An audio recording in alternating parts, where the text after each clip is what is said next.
সাভারের আশুলিয়ায় বাসায় gas cylinder বিস্ফোরণের ঘটনাতে দগ্ধ ১১ জনের ৮ জনেরই শ্বাসনালী পুড়ে গেছে। এর মধ্যে ২ জনের অবস্থা বেশি আশঙ্কাজনক বলে জানিয়েছেন জাতীয় বার্ন ও প্লাস্টিক সার্জারি ইনস্টিটিউটের চিকিৎসক। তাদের রাখা হয়েছে আইসিইউতে।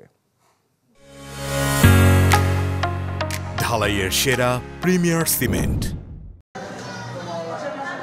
সাভারের আশুলিয়ার বাংলাবাজার এলাকায় স্ত্রী ও সন্তান নিয়ে ভাড়া থাকেন মোহাম্মদ সুমন।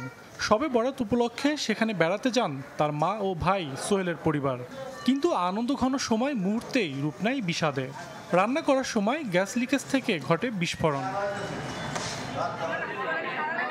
এ সময় দগ্ধ হন ৪ শিশুসহ একই পরিবারের ১১ জন। তাদের উদ্ধার করে প্রথমে নেওয়া হয় স্থানীয় নারী ও শিশু হাসপাতালে। সেখানে প্রাথমিক চিকিৎসা শেষে তাদের আনা হয় রাজধানী জাতীয় বার্ন ও প্লাস্টিক সার্জারি ইনস্টিটিউটে। সুমন ভাই এবং ওনার ওয়াইফ শারমিন নাম, উনিও অবস্থা খুবই খারাপ আর কি, এবং ওনার বাচ্চাদেরও অবস্থা বেশি একটা ভালো না, এবং ওনার দুলা ভাই, বোন, মা সবাই আর কি এটার সাথে গুরুতর অবস্থা।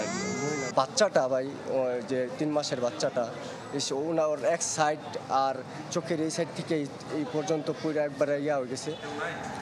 চিকিৎসক জানান দগ্ধ ১১ জনের মধ্যে ৮ জনের শ্বাসনালী পুড়ে গেছে। এর মধ্যে একজনের ৯৯% ও একজনের ৯৫% শরীর পুড়ে গেছে। তাদের রাখা হয়েছে আইসিইউতে। খুবই গুরুতর অবস্থায় আছেন।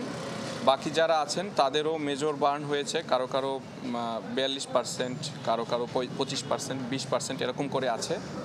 তো ওনাদেরকে আমরা যার যেখানে চিকিৎসা দরকার আইসিইউতে শিফট করা, যাকে দরকার আমরা শিফট করে দিচ্ছি, যাকে এসডিইউতে রাখা দরকার আমরা তাকে এসডিইউতে শিফট করে দিচ্ছি।